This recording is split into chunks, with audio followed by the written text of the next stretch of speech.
राजा ने कर और भू प्रबंधन के माध्यम से राज्य को संचालित किया। इसका मतलब है कि राजा ने किसानों से कर लिया और उनकी जमीनों का सही तरीके से प्रबंधन किया। किसान अपनी मेहनत से कृषि उत्पादन करते थे, जो अर्थव्यवस्था को स्थिर रखता था। वहीं नगरों में व्यापार और कारीगरी का विकास हुआ, जो राजशाही के लिए बहुत महत्वपूर्ण था। उदाहरण के लिए, जैसे एक परिवार में सभी सदस्य एक दूसरे की मदद करते हैं, ठीक उसी तरह गांव, नगर और राजा भी एक दूसरे की मदद करते थे। इस प्रकार यह अध्याय हमें यह समझाता है कि मध्यकालीन भारत का समाज और अर्थव्यवस्था एक दूसरे से कैसे जुड़े हुए थे। 8वीं से 18वीं शताब्दी के बीच भारत की अर्थव्यवस्था मुख्य रूप से कृषि पर आधारित थी। इस समय राजा का मुख्य कार्य भू राजस्व और कर संग्रह करना था। किसानों की मेहनत से ही राज्य की स्थिरता बनी रहती थी, क्योंकि कृषि कर ही राजस्व का सबसे बड़ा स्रोत था। नगरों का विकास व्यापार, कारीगरी और स्थानीय उद्योगों के कारण हुआ। यहाँ केवल कृषि उत्पादों का ही नहीं, बल्कि कपड़ा, धातु और हस्तकला की वस्तुएं भी तैयार होती थीं। ये सब एक जटिल नेटवर्क में जुड़ा हुआ था, जिसमें राज्य, किसान और नगर एक दूसरे पर निर्भर थे। उदाहरण के लिए, जैसे एक पेड़ की जड़ें मिट्टी में फैली होती हैं और एक दूसरे को सहारा देती हैं, वैसे ही राजा, किसान और नगर भी एक दूसरे को समर्थन देते थे। इस पृष्ठभूमि को समझना महत्वपूर्ण है, ताकि हम राजा और किसानों के बीच के संबंधों और कर प्रणाली की भूमिका को सही से जान सकें। यह हमें यह भी दिखाता है कि राजनीतिक और आर्थिक संरचना एक दूसरे पर कितनी निर्भर थी। इस अध्याय में भू राजस्व का निर्धारण, कर व्यवस्था, कृषि उत्पादन और शहरी व्यापार जैसे प्रमुख विषयों पर चर्चा की गई है। राजा भू राजस्व का निर्धारण करता था और इसके लिए उसने कर लगाने के नियम बनाए। किसान खेती करके न केवल खाद्य सामग्री प्रदान करते थे, बल्कि कर का भी योगदान करते थे। इस समय के दौरान नगरों का उदय और कारीगरी का विकास भी महत्वपूर्ण घटनाएं थीं, जैसे कि दिल्ली और आगरा, जो व्यापार और कारीगरी के केंद्र बन गए। कृषि उत्पादन में वृद्धि और कर प्रणाली के कारण राज्य की ताकत बढ़ी। हालांकि इस समय कुछ विवाद भी थे, जैसे कर का बोझ और किसानों की समस्याएं।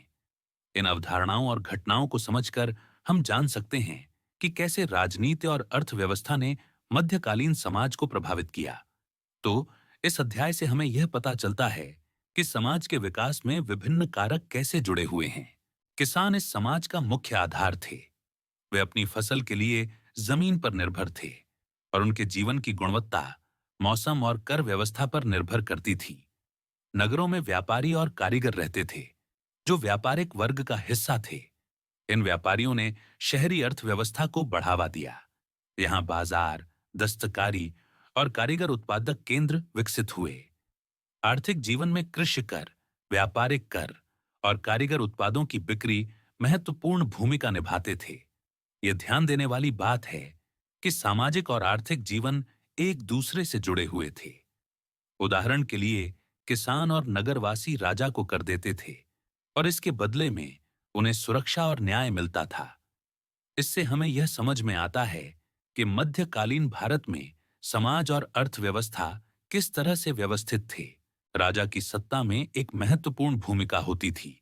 वह प्रशासनिक ढांचे को तैयार करते थे और कर व न्याय प्रणाली को लागू करते थे। नगरों और कृषि क्षेत्रों की स्थिरता राजा की राजनीतिक शक्ति पर निर्भर करती थी। सांस्कृतिक दृष्टि से धर्म और शिक्षा का बहुत महत्व था। मंदिर, दरबार और शहरी केंद्र कला और साहित्य के विकास के लिए महत्वपूर्ण स्थान बन गए। कारीगरों की कला और स्थापत्य कला ने राज्य की प्रतिष्ठा को और बढ़ाया। यह ध्यान देने वाली बात है कि राजनीतिक और सांस्कृतिक संरचना आपस में जुड़ी हुई थी। राजा की नीतियां सीधे तौर पर किसानों और नगरवासियों के जीवन को प्रभावित करती थीं। जैसे एक पेड़ की जड़ें और शाखाएं एक दूसरे पर निर्भर होती हैं, ठीक उसी तरह राजा, किसान और नगर की आपसी निर्भरता समाज की मजबूती का आधार बनाती थी।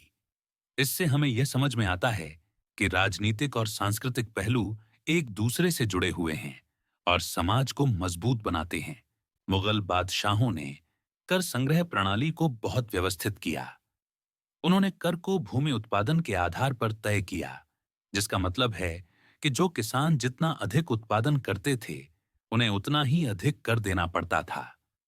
इस व्यवस्था से अमीर और व्यापारी नगरों में आर्थिक गतिविधियां बढ़ीं। जैसे आगरा और दिल्ली, ये नगर व्यापार और कारीगर कला के प्रमुख केंद्र बन गए। किसानों की मेहनत से राज्य की अर्थव्यवस्था मजबूत हुई और यह सब मिलकर राज्य की राजनीतिक और आर्थिक स्थिरता में महत्वपूर्ण भूमिका निभाता था।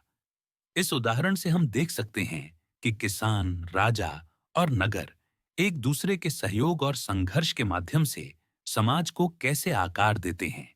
इस तरह ये केस स्टडी हमें यह सिखाती है कि समाज में विभिन्न वर्गों के बीच का संबंध कितना महत्वपूर्ण होता है। किसानों ने जब उत्पादन बढ़ाया, तो नगरों में व्यापार और कारीगरी का विकास हुआ। राजा ने इन सब चीजों को कर और प्रशासन के माध्यम से नियंत्रित किया। इसका अर्थ यह है कि किसान, नगर और राजा एक दूसरे पर निर्भर थे। इस तंत्र ने मध्यकालीन समाज को स्थिर रखा और नए नगरों और बाजारों के विकास में मदद की। उदाहरण के लिए, जैसे एक बाग में फलदार पेड़ होते हैं जो एक दूसरे के साथ मिलकर फल देते हैं, वैसे ही किसान, नगर और राजा मिलकर समाज की आर्थिक स्थिति को मजबूत करते हैं। इसलिए यह समझना जरूरी है कि आर्थिक उत्पादन, राजनीतिक नियंत्रण और सामाजिक संरचना एक दूसरे से कैसे जुड़े हुए हैं। इससे छात्रों को परीक्षा में विचारात्मक दृष्टिकोण से उत्तर लिखने में मदद मिलेगी और ये आधुनिक समाज की आर्थिक और राजनीतिक संरचना को समझने में भी सहायक होगा। इस अध्याय में हमने देखा कि कैसे राजा, किसान और नगर एक दूसरे पर निर्भर थे। किसान अपनी कृषि उत्पादन से राज्य को समर्थन देते थे। इसका मतलब है कि वे अनाज और अन्य फसलें उगाते थे, जो न केवल उनकी जरूरतों के लिए जरूरी थीं, बल्कि राज्य के लिए भी महत्वपूर्ण थीं। नगर, दूसरी ओर, व्यापार और कारीगरी के माध्यम से अर्थव्यवस्था को बढ़ावा देते थे। वे वस्त्र, आभूषण और अन्य सामान बनाते और बेचते थे, जिससे लोगों को रोजगार मिलता था। राजा ने कर और प्रशासन के जरिए समाज को नियंत्रित किया।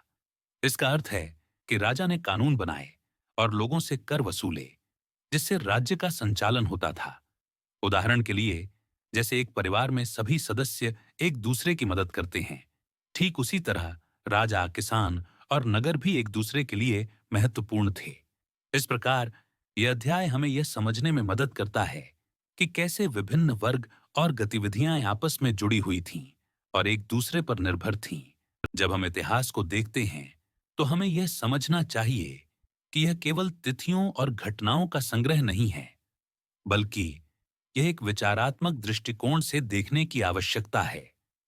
इससे हमें न केवल इतिहास को समझने में मदद मिलती है, बल्कि परीक्षा में स्पष्ट और सटीक उत्तर देने में भी सहायता मिलती है।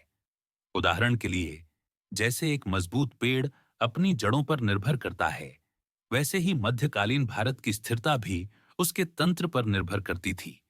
तो इस अध्याय से हमें यह सीखने को मिलता है कि इतिहास को समझने के लिए हमें उसके पीछे के विचारों और तंत्र को जानना जरूरी है।